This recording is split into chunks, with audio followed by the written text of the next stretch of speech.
राजस्थान के एक गांव में रहने वाला एक व्यक्ति हमेशा किसी न किसी समस्या से परेशान रहता था और इस कारण अपने जीवन से बहुत दुखी था।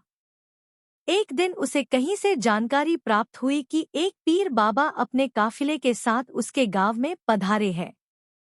उसने तय किया कि वह पीर बाबा से मिलेगा और अपने जीवन की समस्याओं के समाधान का उपाय पूछेगा। शाम को वह उस स्थान पर पहुंचा जहां पीर बाबा रुके हुए थे। कुछ समय प्रतीक्षा करने के उपरांत उसे पीर बाबा से मिलने का अवसर प्राप्त हो गया। वह उन्हें प्रणाम कर बोला, बाबा, मैं अपने जीवन में एक के बाद एक आ रही समस्याओं से बहुत परेशान हूँ। एक से छुटकारा मिलता नहीं कि दूसरी सामने खड़ी हो जाती है। घर की समस्या, काम की समस्या, स्वास्थ्य की समस्या और जाने कितनी ही समस्याएं। ऐसा लगता है कि मेरा पूरा जीवन समस्याओं से घिरा हुआ है। कृपा करके कुछ ऐसा उपाय बताएं कि मेरे जीवन की सारी समस्याएं खत्म हो जाए और मैं शांतिपूर्ण और खुशहाल जीवन जी सकूं। उसकी पूरी बात सुनने के बाद पीर बाबा मुस्कुराए और बोले, बेटा, मैं तुम्हारी समस्या समझ गया हूँ।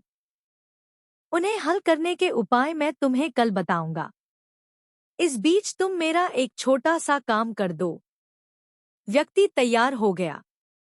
पीर बाबा बोले, बेटा, मेरे काफिले में 100 ऊंट है। मैं चाहता हूं कि आज रात तुम उनकी रखवाली करो। जब सभी 100 ऊंट बैठ जाएं, तब तुम सो जाना। यह कहकर पीर बाबा अपने तंबू में सोने चले गए। व्यक्ति ऊँटों की देखभाल करने चला गया। अगली सुबह पीर बाबा ने उसे बुलाकर पूछा, बेटा, तुम्हें रात को नींद तो अच्छी आई ना? कहाँ बाबा? पूरी रात मैं एक पल के लिए भी सो न सका। मैंने बहुत प्रयास किया कि सभी ऊंट एक साथ बैठ जाएं, ताकि मैं चैन से सो सकूं।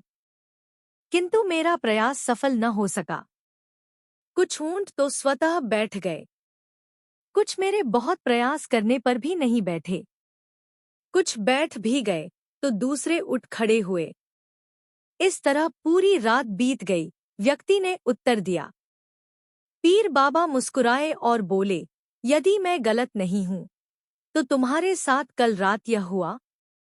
कई ऊंट बुदबुद बैठ गए। कईयों को तुमने अपने प्रयासों से बैठाया। कई तुम्हारे बहुत प्रयासों के बाद भी नहीं बैठे। बाद में तुमने देखा कि वे उनमें से कुछ अपने आप ही बैठ गए। बिल्कुल ऐसा ही हुआ बाबा, व्यक्ति तत्परता से बोला।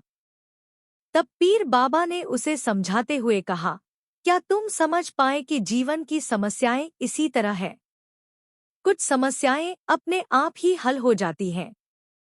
कुछ प्रयास करने के बाद हल होती है। कुछ प्रयास करने के बाद भी हल नहीं होती। उन समस्याओं को समय पर छोड़ दो, सही समय आने पर वे अपने आप ही हल हो जाएंगी। कल रात तुम्हें अनुभव किया होगा कि चाहे तुम कितना भी प्रयास क्यों न कर लो, तुम एक साथ सारे ऊँटों को नहीं बैठा सकते। तुम एक को बैठाते हो तो दूसरा खड़ा हो जाता है। दूसरे को बैठाते हो तो तीसरा खड़ा हो जाता है। जीवन की समस्याएं इन ऊँटों की तरह ही हैं। एक समस्या हल होती नहीं कि दूसरी खड़ी हो जाती है। समस्याएं जीवन का हिस्सा है और हमेशा रहेंगी। कभी ये कम है तो कभी ज्यादा। बदलाव तुम्हें स्वयं में लाना है और हर समय इनमें उलझे रहने के स्थान पर इन्हें एक तरफ रखकर जीवन में आगे बढ़ना है। व्यक्ति को पीर बाबा की बात समझ में आ गई और उसने निश्चय किया कि आगे से वह कभी अपनी समस्याओं को खुद पर हावी होने नहीं देगा। चाहे सुख हो या दुख, जीवन में आगे बढ़ता चला जाएगा।